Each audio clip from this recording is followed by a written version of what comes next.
Here I am, Leon C., a.k.a. Morpheus. You're now listening to the Academy of Wow Men. Here today, I have a wonderful lesson for you. And that's going to be a very small and short and sweet discussion. We're going to speak adult to adult. So I can't specifically say man to man, because some of you might be females. Some of you might be girls who are listening to yours truly. So I'm going to say an adult to an adult. And again, before I begin, I'm going to go ahead and give you my disclaimer. I don't promote violence. I don't promote anger against religion or people. I don't promote separation or segregation or whatever you want to call it, misandry or misogyny or misogamy or soggy sandwich against any gender or sexual preference. What I usually discuss over here is the topic. I don't care about what you do at home. It's your business. I discuss the subject. And if I discuss an individual person, it is because I am discussing the subject that the person is talking about, not filming their personal life. I don't give a care about what you do in your personal life. That's your business. I care about the topic. I don't care what you do. The topic is what's important, because the world is interested in information. Well, at least I am, but unfortunately the new world today, as we must say, quote unquote, is that they pretty much care about feel goods, what they feel like. It don't have to be true. All they care about is how it feels and who you are speaking. They don't care about the truth. They don't. That's just reality. But I do. So it has came down the pipeline that there was a discussion between a Satanist and Jesse Peterson. Okay? And I can't think of what the guy's name is, and I'm not saying he's right or wrong, but there was a very small discussion, or you could say a description of what he talked about. And I'm going to make it clear.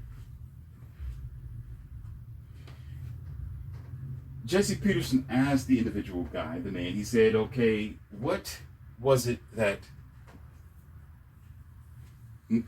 turning point that made you turn against religion or supposedly Christianity? What was the turning point? What was it that made you turn to a Satanist or someone who was just pretty much anti-religion or anti-God, concept of God? Okay? And the man said this. He said, well, actually, before he said that, Jesse asked him, let me not get it wrong. Jesse asked him, have you ever prayed, and what have you prayed for? And have the prayers came to pass? Have they came to fruition? And I can't think of his name. I want to get his name right, but he was the Satanist guy who was having a conversation with Jesse. So that's one way to describe him. That's not what he is. It's just his background or what he stands for. But that's a deep discussion based on his mindset and whatever else he got going on. So we can't really get into that. I don't have the material in front of me.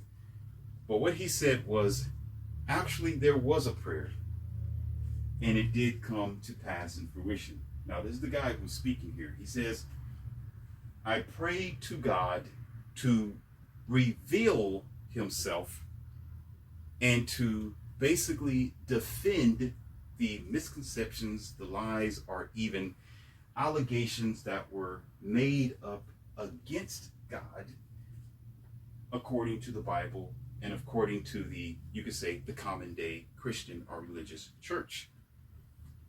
And the man said, it did come to pass, and my prayers was answered, that the religion and that are the idea of God is false, because God didn't do anything to prove itself, and did not at least take the time or consideration to defend the allegations, or to protect, or to correct what was misinformation.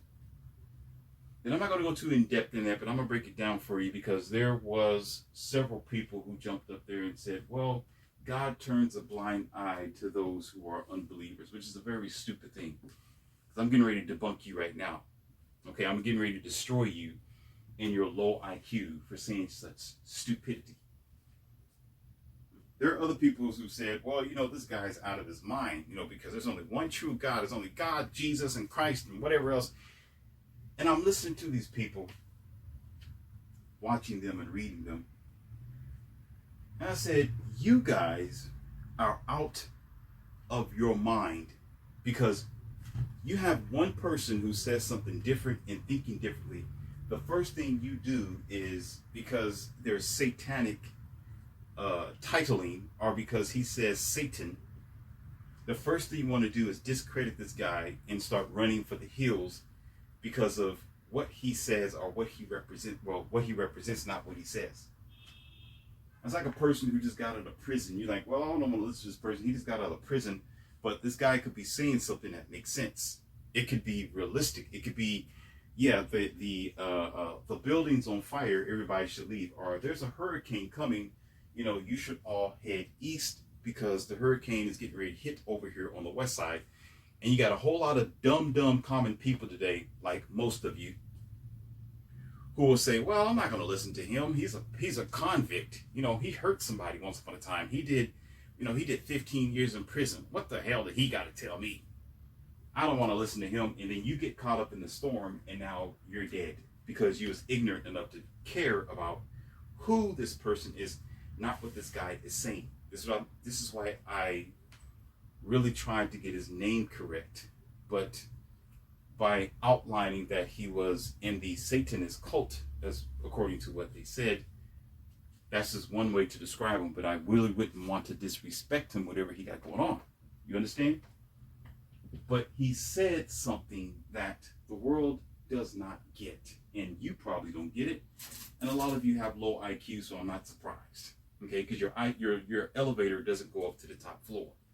Okay. Here it is, and I'm going to break it down to you, and I'm going to make it short and sweet. I'm not going to take up too much of your time. So I got other things to do than to try to teach children how to walk. When you've been here for 2,000 plus years, you should know how to walk and chew your own food by this time. No more potatoes and milk for you, child. Okay? It is said that God so loved the world that he sacrificed his son, that if anybody should believe it in him, they should have everlasting life, blah, blah, blah, blah, blah. I don't want to repeat it, because if I do, I'll start getting diarrhea. I'll get sick right here live on social media and embarrass myself because it sounds stupid and it's childish. And here's your facts. If God made such a point, such a dramatic, such a worldwide effort to, according to the story, I didn't say I believe in it because I don't use the word believe. I didn't say I stand by it because I definitely don't. I didn't say that it was true because it is not. Yes, I'm telling you it's not, whether you like it or not. Take your sensitive panties somewhere else. I speak the facts over here. I told you. I keep it real. What I am saying is, according to the story, God so loved the world, he gave his only begotten son. Stop right there. To prove a point, basically. To sacrifice for the love of the people, right? Isn't that what the whole story was? So here's the thing. Why would God make... Here, this is where the guy was correct. And Jesse Peterson couldn't get it. And a lot of you bigots as well. This is where your IQ is distorted because your instincts have no window. Eating all these genetically modified food and high glucose and overly manufactured meat that you shouldn't be eating anyway. So your brain is clogged. Why would God make such an effort to prove himself to the world by sacrificing his son for your sake, but in return would not make that same effort to correct and or to fix the allegations and misunderstandings of the Bible, your false prophets and your false preachers that is in every town and country that you live in today. Why would it be so serious for him or it to make such a widespread sacrifice? I got to repeat myself and break it down kindergarten discussion for some of you who can't hear straight. So I got to reiterate myself in a different language. Why would he make such a sacrifice and a impression to critically make a big move to send his child, the so-called gesture, the crest, to be sacrificed on a cross, to make a point? For some of you who don't know what that means, to make an impression or to express something to you or to tell you something. But yet here in the common modern day, will not, does not, have no intentions, and never did appear or come down here or straighten out all the misconceptions and misunderstanding from the Bible or the so-called preachers who represent him. Because if it was so important for him to sacrifice his son for you who can't think straight, then why would it not be important for him to straighten out the information that's supposed to reach you and those who are innocent, or those who he would want to follow him and believe in him, so he can give them whatever blessings that he have available, which he doesn't anyway. But it's just a thought. So the both of them contradict themselves. That man, when he was talking to Jesse Peterson, is correct. He said this. He said, I prayed that God will reveal the truth. That's what he said. He said it's not that he hated God. It's not that he was hating Christians. It's not that it was a revolt or a war between Satan and Christians. No, he said he asked a simple question. He said, listen, there's a lot of misinformation going on, God, sir. People are lying about you, God, sir. There's a lot of deceptive pastors, God, sir. There's a lot of people who are misrepresenting you, God, sir. Can you come down here and fix this? Because I need guidance. I think they might be right or they might be wrong. But if you're right, straighten it out so I can understand you. But herein, God didn't. The very fact that God allowed your world to be what it is today, don't let me go down a list of things, because I can break some people's hearts right now. Don't make me talk about the world's disasters. Don't you let me go down that road. Because America itself had dealt with thousands, if not millions of people who have lost their lives senselessly, but it could have been changed overnight. It could have been prevented easy by a God that knew it was going to happen. God knew it was going to happen. God knew about the airplanes that went down. God knew about the towers. God knew about the innocent children in school. Absolutely knew about it, but did nothing to care to help them. So why would a God sacrifice his so-called begotten son, the most special person on the face of the planet, as if you're not? This one person who never existed and haven't done nothing for you today. Oh, some of you don't like that. Some of you don't like it, but you know what? Eat your beef or go somewhere else. It's your problem. You're the believer. I'm not. I'm just going to keep it raw and straight. Why would he be so special and you're not, and everybody else who have lost their lives? So if he makes this impact, again, why would God make it so important, so vitally important to make an impression upon the world to allow, maybe somebody says it's just him. I don't care what you think. You know, it can be the Trinity. You say, well, you know, I and my Father are one. It could have been God that went down there and got sacrificed. I don't care what you think. I'm telling you the story. I didn't write the book. A human did. Somebody else did. I didn't write it. Your people did. But yeah, you want to say it's inspired by God. Anthropomorphic foolishness. No, the book goes that way and says that God sacrifices only begotten son. Why would he do that, but yet today watch innocent people die? Do you understand what I'm saying? So many people have a question. Why would you let this happen if you so-called love the world? If you so-called sacrificed yourself in such a grandeur type of way, grandstanding for the world for some strange reason, but yet you allow people to fall out of the sky that has nothing to do with the disaster. Innocent children, innocent people, people that don't know anything about what's going on. They haven't even lived to see the age of 7, but they're no longer here. But you're the God of love who loved people so much where you sacrificed this so-called guy on the cross, which was horrific. To prove what? Because a 6-year-old child hasn't lived their life yet. A 2-year-old baby who has been, I'm not going to go there. I told you I'm going to hurt some people's feelings. I'm not going to go there. I'm just going to say the clinic. There's something before the clinic, the Bloom a clinic, which is being snuffed for its life, had no inkling of what sin is. It's an innocent baby.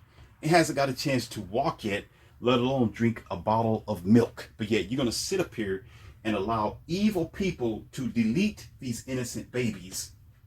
You understand what I'm saying? And God sits down on its throne and sucks on a cigar as if nothing's happening, as if the only event that ever mattered in the world was this so-called fake person that was nailed to the cross. I get it. Some of you are just heartless. You don't care what I'm saying. I understand. Some of you are just selfish. You only care about your island. So when I talk about other people losing their lives, you don't care. I understand. Sometimes most religious people are like that. You just worry about you and your little crucifix around your throat. You walk around, you're special, right? You do no wrong. It's just you. You're breathing. You driving around in your expensive car, your nice job, and you're breathing and you eating every day. So when other people lose their lives, you don't care. I get it. The church has been known to do that anyway. The only time you donate is nonprofit organizations. You try to just do that for tax write-off. I understand, a little tithing and offering to keep the lights on. But when it comes to other people's struggles, you really don't care. You don't see the gravity of it. All you care about is your idea of what your belief system is, not the facts that can't back it up with anything. You have no facts. So the guy was right about what he said. Why would God do all this, but yet not prove itself in any degree? Some of you can say, well, because you're breathing. Yeah, dogs do too. Come again. Yeah, there's a flea over there on the wall. It breathes. It exists. Yeah. See the plants? Yeah, it gets cut every day. Grass grow, it gets cut down. There's weeds growing on the side of your rickety, raggedy house now that you're going to cut down next week. So shut your mouth. What kind of games are we playing here? That doesn't mean that it's special. A lot of things exist. The rock exists. It may not move and breathe, but it exists. We'll make it no different than you. Come again. Well, we got opportunities and, you got your limbs. You could have been the one that was coming down and burning flames, but, you survived. No, you just got lucky. It just wasn't you that day. Come again. Stop.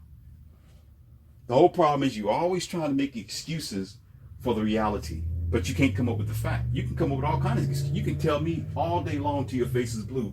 Well, Morpheus, you got this, and you're in the greatest country in the world, and this stuff can happen to you, and you need to be grateful, and you're talking to me, and what's that got to do with you truly defending God?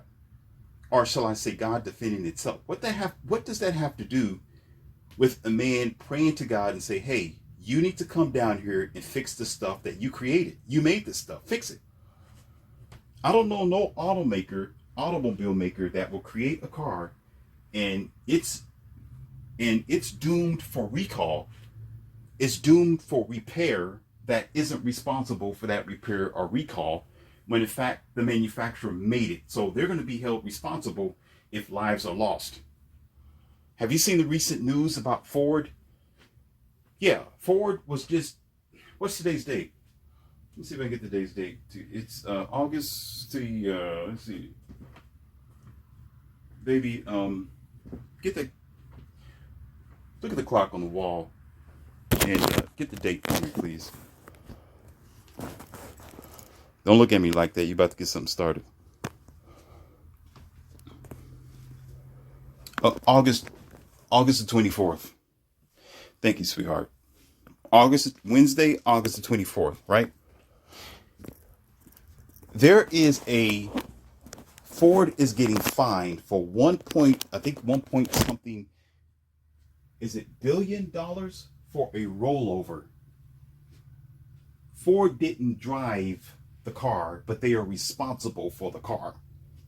Do you understand? Or you too stupid to forgive me. Your elevator isn't going up to the top floor to understand this because you're too stuck on religion, which is truly superstition. You're going to hold Ford accountable for a rollover. They didn't drive the car, but they made the car, but they are held out of fine of $1 billion for a rollover. But yet you, as the smarty pants, low-hanging fruit human being, can't understand that God created all this. That makes God responsible just as well as Ford is responsible for the cars that it created. So therefore, if you have misinformation, lies, and deceptions, that means God needs to clean up its misinformation because it has a reputation. So therefore, the reason why he decided to sacrifice his son on the cross for your sins and your life was to make a reputation. Duh, genius. So if God did that to create a reputation for himself or for his so-called kingdom of heaven, then why would it allow its reputation to be tarnished by lies and allegations and all sorts of distortion that's coming or happening down here or wherever else that we are, when you as the believer plant God as the leader? If God's the president, if God's the CEO, if God's the head, if he's the general, if he's the number one core, if he's the master of all masters, that means you are putting him in that number one seat where he's responsible to clean up what's going on in the kingdom. So whatever falls down the pipe, it don't matter what organization that you're in. If you got employees that are squabbling, you understand, HR, which human resources, and the CEOs and bosses and supervisors, people are in charge, become responsible. They become responsible to keep every other employee safe and away from that dispute or to prevent it from happening. And they have safety protocols in place should there be an emergency situation. So they are responsible. So if everything is a chaos underneath the CEO, the boss, or whoever the leader is of that organization or infrastructure, our conglomerate, guess what? If that's all chaos, if it's all a mess, and the CEO or the boss does nothing to fix it, they will go out of business. They will be fired. They will lose their organization. That company will crumble and they will have to pay a heavy fine. They will be sued by heavy officials, if it's not going to go all the way up to the Capitol, by their bad behavior and their bad decisions. They will be wiped off the face of the map with a bad reputation. There's been plenty of aircrafts like Michael McDouglas and the rest of them that was absorbed and wiped off the face of the map because they didn't do the right thing for their employees, for their people, and for safety. So all of a sudden, because you love God so much, this invincible Casper the Friendly Ghost, because it's this deity that you would never question nor truly understand because you're a human trying to understand a God, which is a joke and a half. You would never hold God responsible for the stuff that happens underneath God, but yet God is still almighty, loving, and kind, but yet is willing to ignore your pains and your sorrows and your sufferings, and especially innocent children that have nothing to do with our failing ignorance.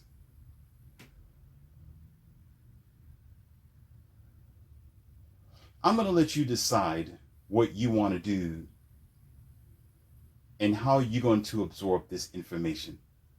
Because if you don't understand it at this point, I recommend that you go ahead and put that dummy hat on your head Sit in the corner for a couple of days until you figure it out, because it's easy math. Kids will understand this, because whatever happens in your home and house between brother and sisters or sisters and sisters, the father and mother is going to hear about it, and they will be responsible for what's going on underneath their ceiling and their roof. You can't tell me that you will not. There's plenty of parents that had to deal with court situations because they weren't good parents. Those are called negligence. They were fined heavy fine. They did years from neglecting their children. Duh. So why would God be any different? And y'all say, oh, little ones do he belong. They are weak, but he is strong. Yes, Jesus love me. Yes, Jesus love me. Why are you singing all this BS? Why are you sitting there telling me, oh, God loves his little ones, his little children. Oh, he does a really good job when that thing is flying out of the sky in a fireball. With that lovely, innocent, man. Boy. I'm not going to go any further than that. I'm not going to, because you will not get it. I'm going to put it like this. Most people do not understand the dramatic effects of life and death until it actually happens in front of you, or it's you, or it's somebody that you love. Until then, it's just, oh, we're just fun and games. Woo-hoo. We just believe in Casper the Friendly Ghost, until you really call out for Casper the Friendly Ghost and he doesn't appear, and you're still going down 500 to 600 miles per hour into pay dirt, and there's no return. You're gone. Come talk to me afterwards. Oh, I forgot. You won't be able to, because you will no longer be here. So all your prayers would be for nothing. The problem is, I said it again, and I'm going to get off of this lesson today. Some of you think it's a rant. It's not. It's a lesson. I'm just describing the discussion between that satanic guy versus Jesse Peterson. No, I'm not a satanic guy. I don't care what he is, who he is, or what he believes in. The truth is the truth. The truth can be spoken from a dog if a dog can speak, but the truth is the truth. He may be a dog, but he's saying something that makes some sense. There's a murderer in a closet somewhere. He's actually telling you there's a murderer in a closet. The truth is the truth, no matter what type of dog it is. Why would you be? Because, oh, you're a dog. You're not supposed to be talking. I'm not going to listen to you. Well, okay, fine. Go ahead and just chill out and sit behind the couch and see what happens in a few minutes. I'll see you next lifetime, maybe. I'll have a new owner by then, most likely. You won't be it. Since you want to be so smart, the elevator doesn't reach the top floor for a lot of us. The problem is, you need something to believe in and hope in, whether it's real or not. That's your problem. That's called low self-esteem. That's the majority of human beings, because you always need something to look forward to, when the only thing you have to look forward to is yourself making your path in front of you, building your future while you are here, building your life while you are here, putting one foot in front of the other, and start doing things for yourself. Too many of you are looking for a sky daddy, for somebody to save you from your ignorant life. Lazy, ignorant life. That's what you're looking for. You're looking for somebody to spoon feed you and put a bottle in your mouth because you can't do it for yourself. That's why you're praying. And instead of praying, you can be praying with one foot in front of the other, walking to get what you need, whatever it might be. I always need somebody to help you out of your own demise that you created, but yet you created that. You want to say, well, maybe that's the reason why God don't want to listen to us, because we're creating our own demise. No, dummy. It's because God's not there anyway. No matter if you're doing the right thing or the wrong thing, you're still going to get the bad end of the stick. And a pile of dung is still going to fly in the air and hit you right in the face, regardless, because you're nobody special. You're just the average breathing entity on earth that just need to be here to survive and live the existence that you have, no matter how long it is, and do the best that you can. And stop hoping for things that you don't see, and stop making up these fairy tale stories. If it's not true, it's not true. Stop believing in stuff and start focusing on yourself. You have to use belief because it's the only word you understand. Start focusing on reality. And that's the problem with most people. Your head is in the clouds and in your dumb phone. We need to be focusing on what's around you and figure it out, because the message is never by words. It's by action. By action, people have lost their lives. By action, God have been ignorant. By action, there's been too much demise, too much frustration, and too much stress for the majority of people to sit here and say that this is love, and it's not. It's ignorance. Because instead of you doing what you can as the living entity, you rather somebody else do it. So if 100,000 people are ignoring the actual power and ability to make a change on their own physically as a human being right here and now, and always looking to the sky for some type of space daddy or some strange creature that you never seen before and never will, then nothing will be done on human earth. Then you'll get nowhere, and you'll constantly meet demise and failure because y'all creating failure and ignoring what you can do here and now.